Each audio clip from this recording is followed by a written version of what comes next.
Salut tout le monde, aujourd'hui on va s'attaquer à la bouche, toujours dans une vue de face.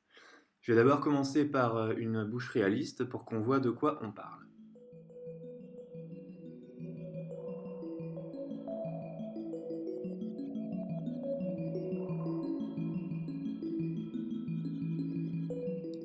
Voilà, donc les choses importantes à mémoriser.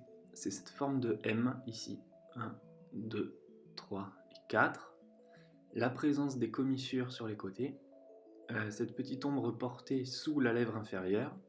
Donc lèvre du bas, lèvre du haut. Et ici j'ai dessiné un petit peu le sillon qu'on appelle l'empreinte de l'ange ou le philtrome, terme scientifique, mais qu'on utilisera assez peu en manga.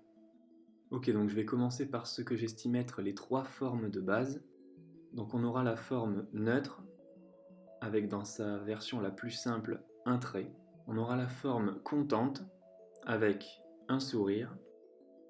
Et enfin on aura la version pas contente, avec ce que j'appelle personnellement un contre-sourire. Donc maintenant on va passer au stade légèrement au-dessus, en matière de détail et de réalisme. Pour la bouche neutre, on va se servir de ce qu'on a vu un petit peu avant, à savoir un long M très aplati. Et je vais venir légèrement suggérer le dessus de la lèvre du haut. Alors pour la version sourire, je vais plutôt partir sur une forme en W, mais alors extrêmement aplatie. Et enfin pour la version contre-sourire, je vais revenir sur une forme de M, mais un petit peu différente, qui monte plus haut et un peu plus arrondi. Et maintenant pour finir en version un petit peu plus poussée, donc pour la version neutre, je vais refaire le même M que tout à l'heure, mais je vais venir rajouter deux petits traits pour les commissures. Je vais toujours faire le dessus de la lèvre du haut, et je vais également rajouter cette fois-ci le contour de la lèvre du bas. Maintenant pour la version content. Je repars sur mon très aplati W, lèvre du haut, lèvre du bas, mais donc je vais marquer là aussi cette fois-ci les commissures, donc un petit peu très légèrement sur les côtés.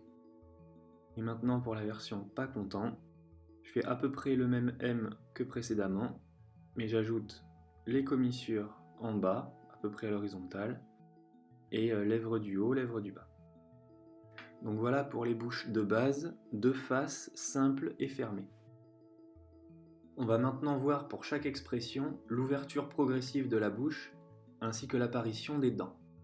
Donc pour la bouche neutre légèrement ouverte, je vais partir sur une forme d'hexagone, un petit peu aplati, un petit peu arrondi, un petit peu comme dans la vidéo sur les yeux. Je vais faire apparaître les dents du haut et un petit peu de la langue.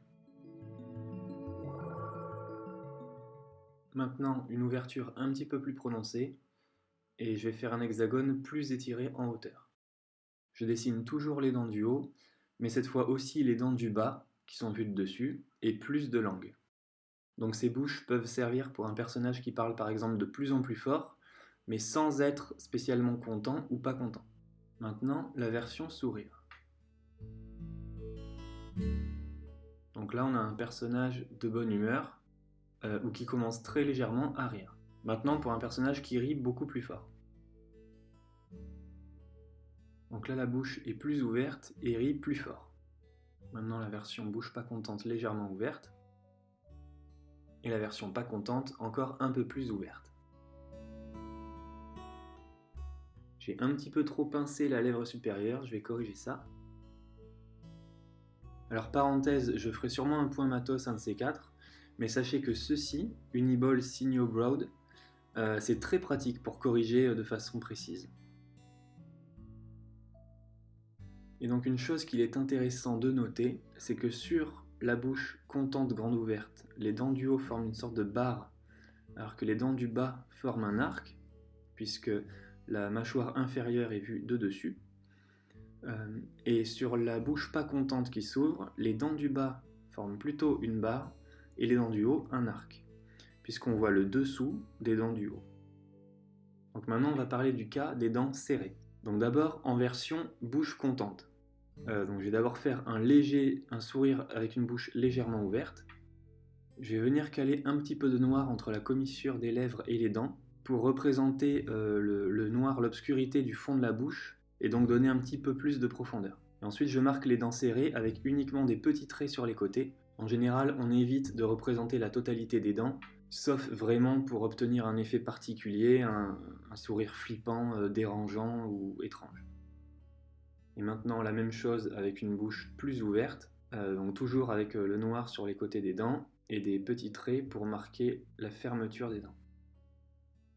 Alors maintenant la version pas contente avec les mêmes principes au niveau des dents serrées et du noir sur les commissures pour le fond de la bouche. Alors si on veut accentuer le côté particulièrement retroussé des lèvres, on peut ajouter la naissance des gencives avec ces tout petits triangles noirs. Ça donnera un côté plus enragé. C'est quelque chose qu'on voit souvent sur la bouche du Joker dans les comics Batman.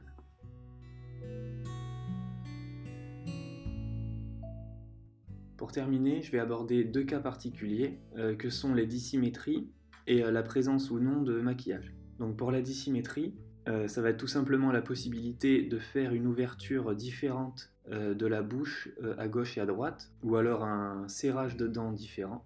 Donc pour ça, il vous suffit de mixer les conseils en fait que j'ai donnés dans les différentes sections. Donc maintenant pour ce qui est de l'effet maquillage, donc rouge à lèvres ou gloss, ça va être tout simplement déjà le fait de dessiner l'intégralité des lèvres supérieures et inférieures. Donc ça permet de détourer les lèvres, de les faire ressortir par rapport au visage. Maintenant, si on veut donner le côté brillant, le mieux c'est d'ajouter un reflet. Donc le reflet ressortira si on pigmente, si on marque la teinte de la lèvre. Donc là par exemple je hachure la lèvre du haut et je mets un reflet. Cependant on verra dans un cours ultérieur sur le relief du visage, mais le fait de caler mon reflet sur la lèvre du haut, ça donne plutôt l'indication d'une lumière qui viendrait du bas. Pour une lumière naturelle en plein jour qui viendrait plutôt du haut, on va plutôt venir caler le reflet sur la lèvre inférieure. Et voilà, même pour des bouches de face, il y a encore beaucoup d'autres possibilités. Donc je vous invite à vraiment observer régulièrement dans différents animés, mangas, etc. que vous aimez, les styles des auteurs et les différentes possibilités exploitées. Moi je vous dis à bientôt dans une prochaine vidéo.